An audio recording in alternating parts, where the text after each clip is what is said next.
मैं जब भैरवी से पिछले साल मिला तो मैंने उसको पूछा कि तुम अब घर से बाहर क्यों नहीं निकलती हो, किसी से मिलती जुलती क्यों नहीं हो। वो कहती है कि मेरी सारी चीजें मुझ पर छोड़ दो, मैं किसी को देना नहीं चाहती। दरअसल मैं उससे एक केस के चलते मिलने आया था। मैं उससे ये बताने आया था कि मेरे पास कुछ राख है जिससे मुझे उसके पूर्व जन्म के बारे में जानना है, पर उसने मुझसे कहा कि वो अब ये सब नहीं करती। मैंने जब उससे साधु वाले इंसिडेंट के बारे में पूछा कि तुम वहां पर क्या करती थी, क्या कोई मरा हुआ बच्चा था या बस किसी का मांस, उसने मुझसे कहा कि तुम मत बोलो वरना तुम्हारी सारी शक्तियां मेरे अंदर आ जाएंगी।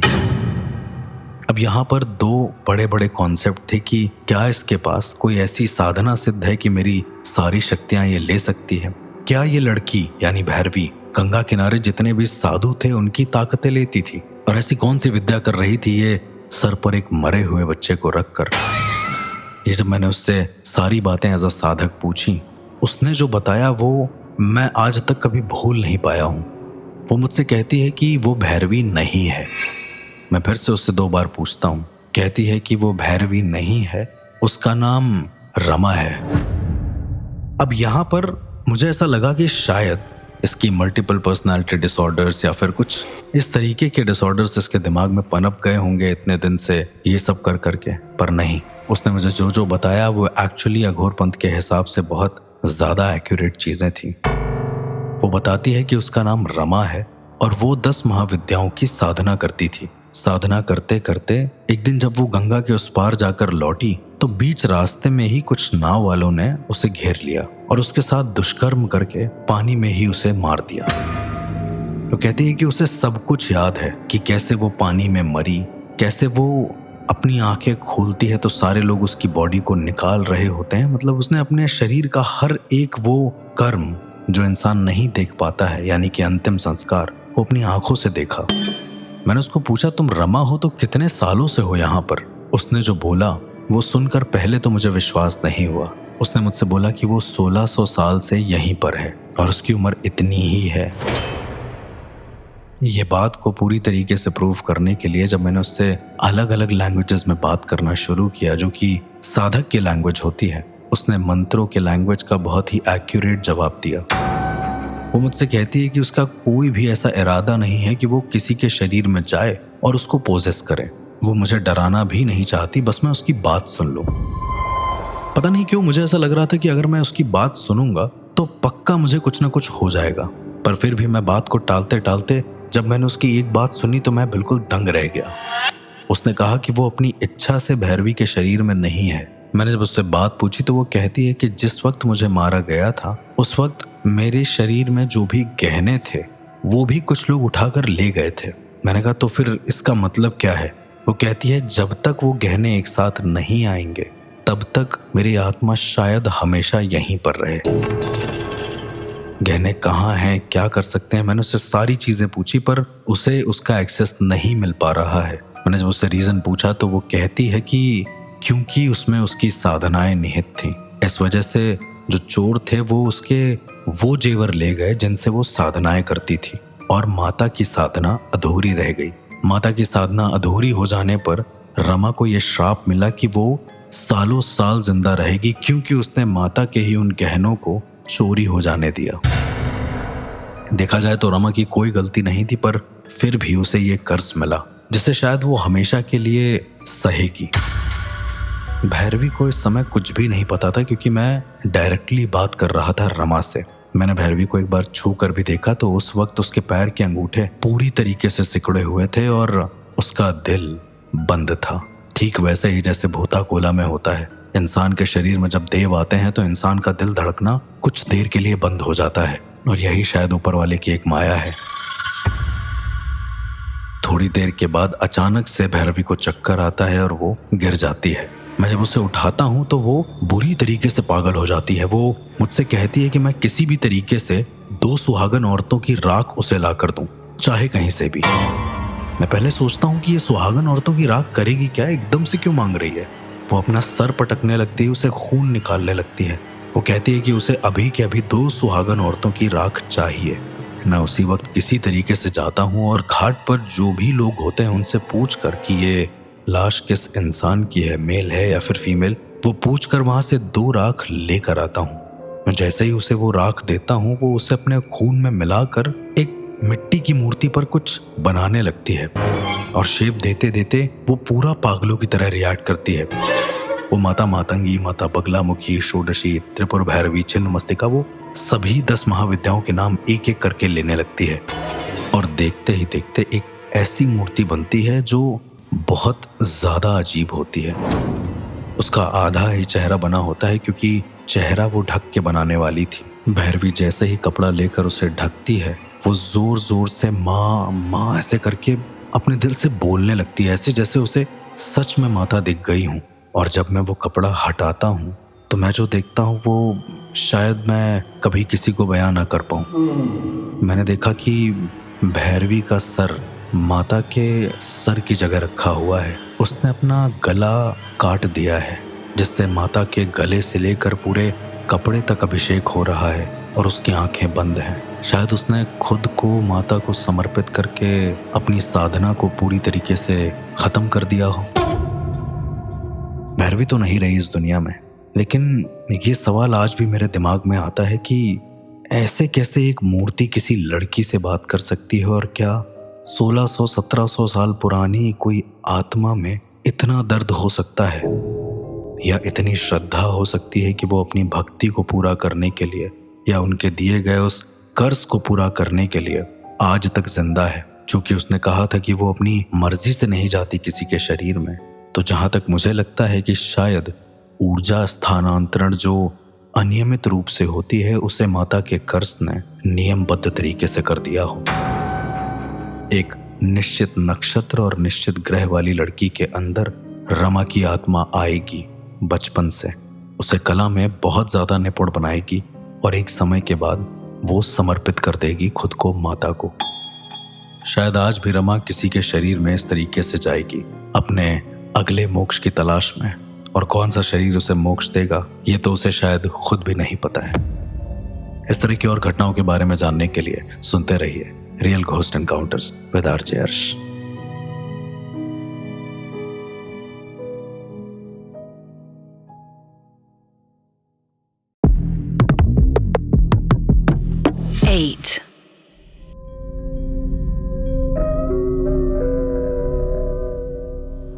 कुछ केसेस मेरे पास ऐसे आते हैं कि मुझे लगता है कि मैं उन केसेस को जब करने जाऊंगा तो वहां पर शायद मैं कभी बचूं ना। मेरे लाइफ के कुछ ऐसे केसेस थे जहां पर मैं जब उन केसेस को सॉल्व करने के लिए पहुंचा तो मुझे ऐसा लगा कि ये मेरे आखिरी दिन है। उदाहरण के तौर पर एक सबसे बड़ा केस अघोरी कर्स, जहां पर एक अघोरी की आत्मा ने शायद पूरी तरीके से एक घर को कब्जा कर लिया था। उस घर के लगभग 7 बच्चे लगातार मर रहे थे। इस तरह के केसेस जब मेरे सामने आते हैं तो मैं ये सोचता हूँ कि क्या इनसे छुटकारा पाने का कोई ऐसा तरीका नहीं होता जिसमें हम कोई ऐसी क्रिया करें जिससे वो तुरंत का तुरंत बच जाए।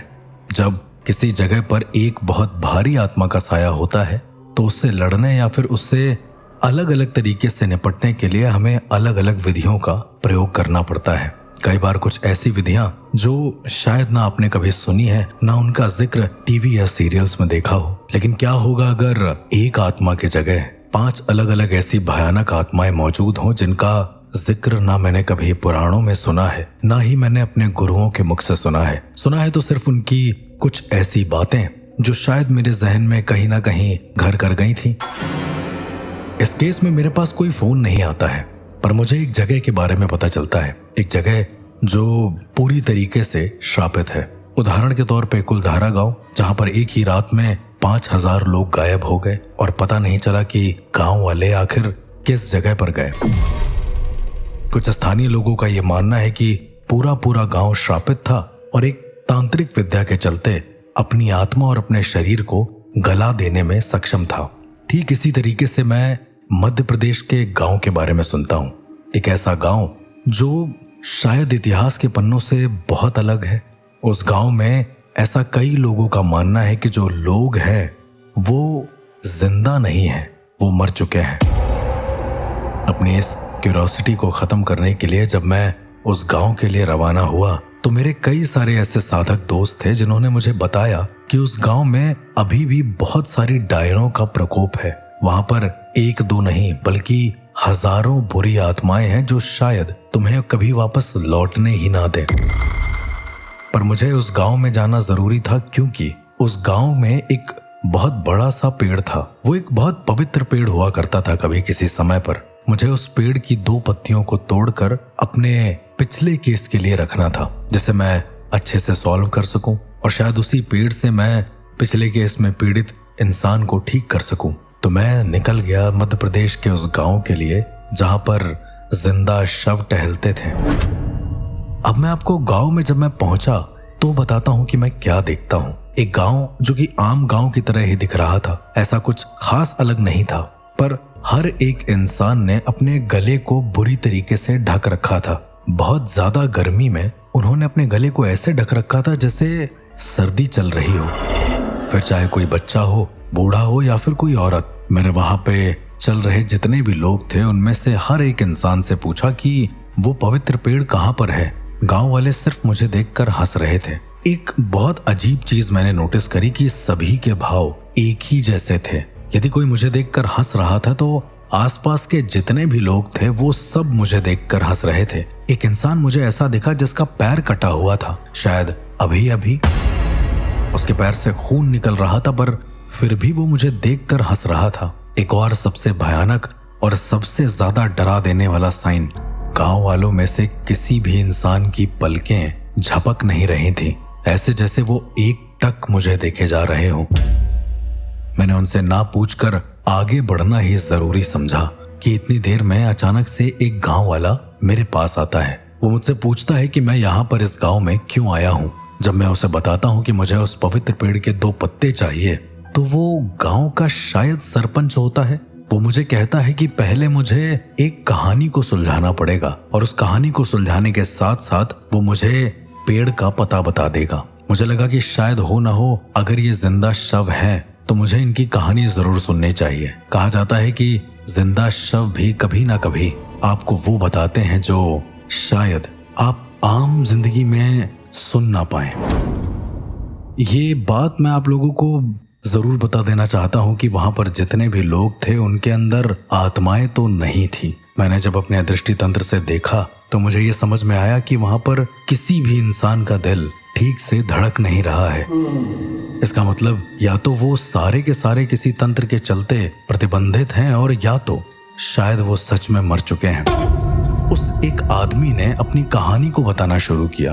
वो मुझसे कहता है कि वो बहुत ज्यादा दुखी है क्योंकि उसका बेटा मर चुका है। मैंने उससे पूछा कि तुम्हारा बेटा कैसे मरा, तो वो कहता है कि अगर वो मुझे बता देगा तो क्या मैं उस चीज को सॉल्व कर दूंगा।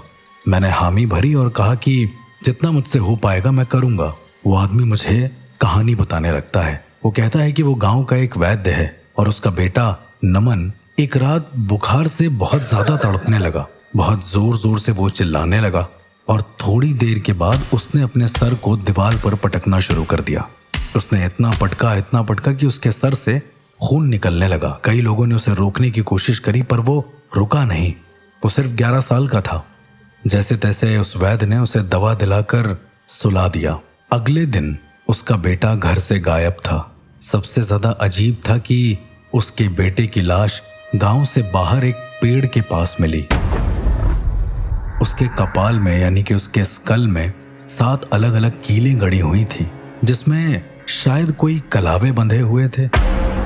उसकी लाश ऐसे ही मिलती है, प्लस उसके बगल में एक छोटी सी घंटी थी।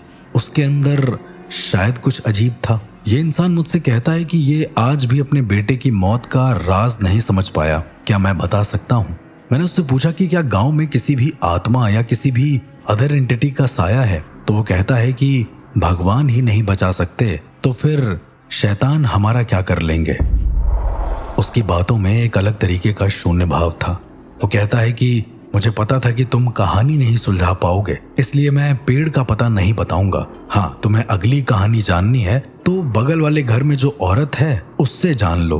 अगर तुमने उसकी कहानी सुलझा दी तो शायद तुम्हें उस पेड़ का पता मिल जाए और तुम जिसे ठीक करना चाहते हो वो भी ठीक हो जाए।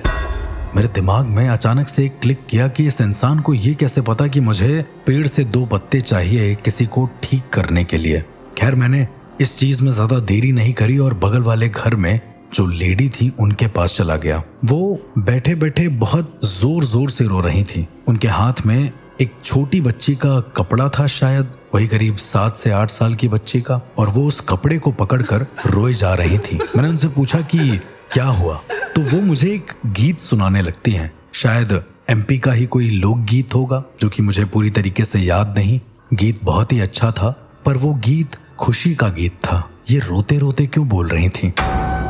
मैंने उनसे पूछा कि इस गीत के पीछे कोई कहानी है, तो वो कहती हैं कि उनकी एक छोटी बच्ची थी जिसका नाम कविता था। वो बहुत अच्छा गाना गाती थी, रोज गांव वालों को गाना सुनाया करती थी और उसके बाद सो जाती थी। पर एक दिन बहुत अजीब हुआ उसके साथ। एक दिन उसकी जबान अंदर की ओर चली गई, बिल्कुल पलट गई। कई सारे वैद्य हकीमों को भी दिखाया पर किसी ने कुछ बताया नहीं, और 3 दिन के बाद उसने अपनी ही जुबान को चाकू से काट कर एक पीतल के कटोरे में निकाल दिया और उस पीतल के कटोरे को पास ही में बने एक पेड़ के पास रख दिया।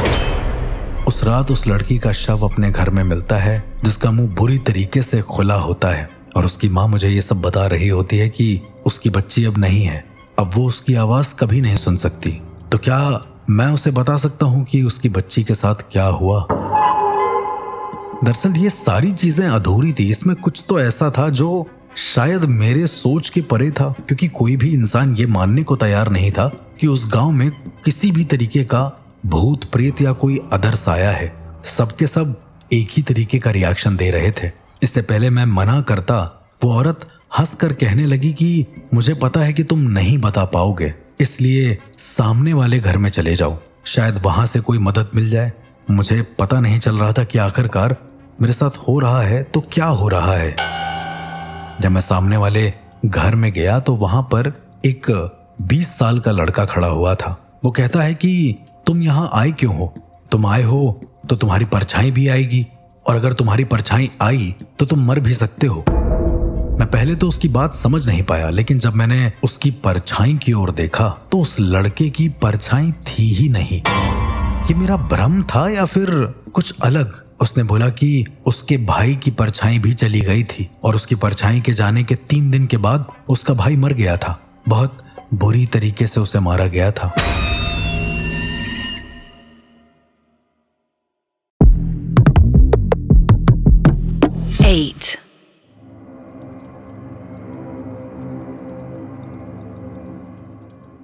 वो बताता है कि उसके भाई की लाश एक कुएं के अंदर मिलती है और कुएं में वो एक आईना लेकर डूब चुका होता है। उसके भाई की लाश तो पूरी तरीके से डूब चुकी होती है, लेकिन आईना ऊपर ही होता है और आईने में कुछ अजीब सा मंत्र लिखा होता है। यहां से ये केस थोड़ा सा इंटरेस्टिंग हो गया, और ये जितनी भी चीजें बताई जा रही थी मुझे ऐसा लग रहा था कि ये एक किसी स्पेसिफिक तंत्र का हिस्सा है जो शायद मैं अभी तक डिकोड नहीं कर पा रहा हूं। इसके बाद उसी के घर में से एक लेडी निकलती हैं। वो कहती हैं कि अपने मुंह को बंद रखना, वरना वो लोग तुम्हारे मुंह में जलता हुआ तार डाल देंगी और तुम्हारी बोली हमेशा के लिए बंद हो जाएगी। तुम कहानियां भी सुनाते हो ना लोगों को। मैं समझ नहीं पाया कि उन्हें ये सारी बातें पता कैसे हैं। तो वो कहती हैं कि उनकी एक बच्ची थी रीना नाम की, जो कि गूंगी थी। अचानक से उसकी सांसें उल्टी चलने लगी। उसके मुंह में एक दिन आग के तार भरे हुए थे और उसका मुंह शीशे की ओर देख रहा था। इस तरह से उसकी बॉडी मिली। क्या मैं बता सकता हूं कि वो कैसे मरी और क्यों मरी? मेरे सामने अब एक के बाद एक कई सारे सवाल थे जिनका आंसर मेरे पास तो नहीं था। वो कहती हैं कि तुम उस पेड़ की तलाश में हो ना, उस पेड़ ने कई सारे लोगों की जान ली है और खास तौर पर कुछ बच्चों की, जैसे बगल वाले इंसान का मोहन मरा। मैंने पूछा कौन मोहन? तो वो कहती हैं एक और बच्चा जो अक्सर नींद में चलता था। एक दिन वो घर से निकला और लौटा नहीं। उसका शव उस पेड़ के पास उल्टा टंगा मिला। चारों ओर भभूत सनी हुई थी उसके और खून जमीन पर रिस कर गिर रहा था। इसके बाद मुझे उस औरत ने बताया कि सामने से जाकर अगर मैं दाहिने हाथ पर घूमूंगा तो शायद मुझे वो पेड़ दिख जाए। मैंने ज्यादा तो कुछ नहीं बोला, पर मैंने उनसे ये बोला कि मैं जरूर इनकी मौत का पता लगाऊंगा, बस मुझे एक बार वो पेड़ मिल जाए। मैं सीधा जाता हूँ और उसके बाद दाहिने हाथ पर मुड़ जाता हूँ। वहां पर मैं क्या देखता हूँ कि एक लेडी थी जो फूल बेच रही थी। वो कहती हैं कि फूल ले लो क्योंकि ये जिंदा लोगों पर भी अच्छे लगते हैं और मरे हुए लोगों पर भी। मैंने कहा कि आप ये मरे हुए लोगों का नाम क्यों ले रही हैं? तो वो कहती है कि हमारी भी बच्ची हुआ करती थी, उसे फूल की खुशबू बहुत पसंद थी। एक दिन उसका शरीर पत्तों में लिपटा हुआ मिला, लेकिन ऐसे पत्ते जो सुगंध देते थे। और तुम्हें पता है उसके चेहरे पर कोई नाक नहीं थी। पता नहीं क्या हो गया था मेरी बच्ची को। ऐसा कहकर वो लेडी शांत हो जाती हैं। यहां से मैं बहुत ज्यादा सरप्राइज हो चुका था और अब मेरे पास सच जानने के अलावा कोई और रास्ता था नहीं। मैंने त्रिकोण बंधन की एक क्रिया करी और उन लेडी ने जितना भी बोला मैंने उसको तुरंत उनकी चेतना से यानी कि उनकी रियल कॉन्शियसनेस से कनेक्ट किया, क्योंकि मुझे पता था कि गांव के सारे लोग अपनी चेतना में नहीं हैं। जब मैं उनकी चेतना में गया तो मुझे पता चला कि 6 बलिदान के अलावा एक और बलिदान दिया गया था, जो था राघव नाम के बच्चों का। उसके अंदर वो 6 की 6 आत्माएं आ गई थीं। मुझे लगा कि हो ना हो अगर मैं इस गांव की बैक हिस्ट्री को जानने की कोशिश करूं, एक ऐसी विद्या के जरिए जो शायद मैंने आज तक कभी इस्तेमाल ही नहीं करी थी, तो शायद मैं पहचान पाऊं कि आखिरकार इस गांव में हो क्या रहा है। मैंने पास ही रखे एक डंडे से उन दादी के सर पर जोर से प्रहार किया। मुझे पता था कि मुझे नहीं करना चाहिए था, पर फिर भी मैंने उनके सर पर एक प्रहार किया। वो कुछ देर के लिए बेहोश हो गईं और उसी वक्त मैंने आत्मबंधन की क्रिया करना शुरू किया। वो क्रिया जिससे मैं उनके सपने में जाकर उनके पास्ट में क्या हुआ है वो देख सकता हूं। मैंने जब वो क्रिया करी तो जो भी मुझे दिखा वो सबसे ज्यादा भयानक था। वो कुछ ऐसा था जो शायद मेरी सोच और समझ के परे था। दरअसल जिस गांव में मैं था उस गांव को पहले मृत कुंड के नाम से जाना जाता था। ये तीनों ओर से जंगल से घिरा हुआ था। गांव के लोग यहाँ पर एक प्रथा मानते थे कि शाम के बाद कोई भी बच्चा अकेले बाहर नहीं निकलेगा, और ये नियम किसी कथा या कहावत से नहीं बल्कि असल घटनाओं से जन्मा था। काफी समय पहले की बात थी, शायद मेरी आत्मा 150 से 200 साल पहले जा चुकी थी। मुझे उतना ही दर्द हो रहा था जितनी देर मैं वहां पर था। ऐसा माना जाता था कि मृतकुंड गांव में हर तीसरे साल में एक बच्चा लापता होता था और हर बार उसका कोई भी नामो निशान नहीं मिलता। एक दिन गांव में एक औरत आती है जिसके साथ करीबन 6 और लेडीज होती हैं।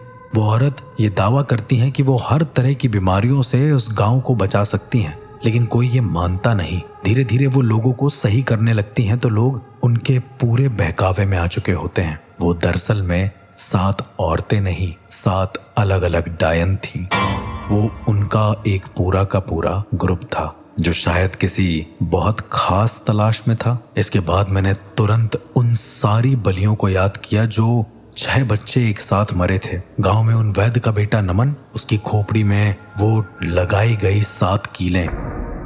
मुझे अचानक से रिवाइज हुआ कि नीलावंती ग्रंथ के अंदर इस तरह के तांत्रिक विद्याएं मौजूद हैं। इसे जीव ऊर्जा से रोग प्रतिरोधक क्षमता पाना कहते हैं।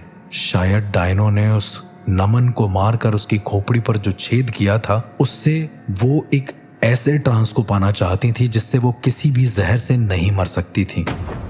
इसके बाद कविता जो गीत गुनगुनाती थी और अचानक से वो चुप हो गई, जिसकी जबान वो खुद अपने पीतल के कटोरे में रख कर एक पेड़ के नीचे रखती है। शायद डायनों ने ही ये सब काम उससे करवाया हो।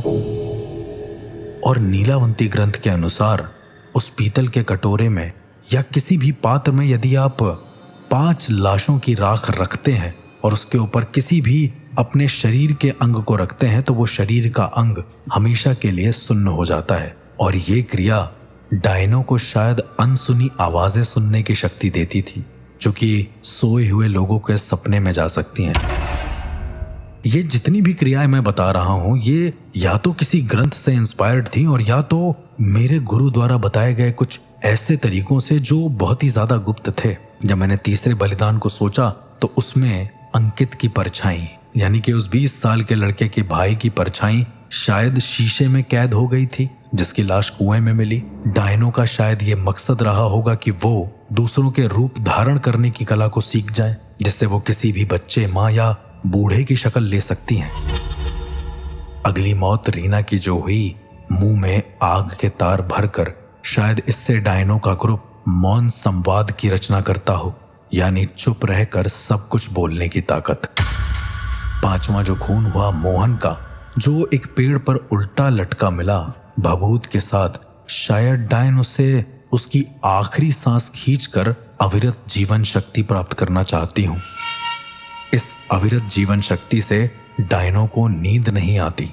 इसके बाद आखिरी लड़की जिन दादी के साथ मैं आत्मबंधन कर रहा था, उनकी शायद बेटी या पोती, वो एक सुगंधित पत्तों में लिपटी मिलती है। शायद डायन ये गंध मोहन प्रक्रिया को अपनाने के लिए कर रही हूं, जिससे वो डर, शक, झूठ हर एक चीज सूंघ सकती हैं। असल में जो डायन होती हैं, उनकी तांत्रिक प्रक्रिया इतनी चरम सीमा पर होती है कि वो ये सारी चीजें कर सकती हैं। वो किसी निर्दोष इंसान की बलि चढ़ा सकती हैं ताकि उनको अलग अलग तरीके की शक्ति प्राप्त हो। जिस तरीके से मैंने आत्मबंधन की क्रिया में अपने सपने में जाकर उन दादी के पास्ट को देखा, पर उनमें एक चीज और थी। एक 7वां बच्चा राघव, जिसने शायद सारे के सारे 6 बच्चों की परछाइयों को एकत्र कर एक विशेष मंत्र बोला, जैसे त्रिनेत्री मंत्र बोलते हैं। एक ऐसी ऊर्जा जो बहुत ही ज्यादा भयानक होती है।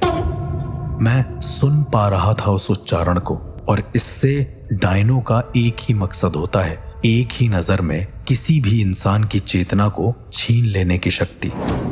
और जब ये हुआ तो मैं क्या देखता हूं कि डायन पूरे गांव वालों के सामने आती हैं और एक जोर से क्लैप करती हैं। वो सारा का सारा ग्रुप एक साथ क्लैप करता है तो पूरे गांव वाले अपनी जगह पर खड़े हो जाते हैं, ऐसे जैसे वो एक कठपुतली हो।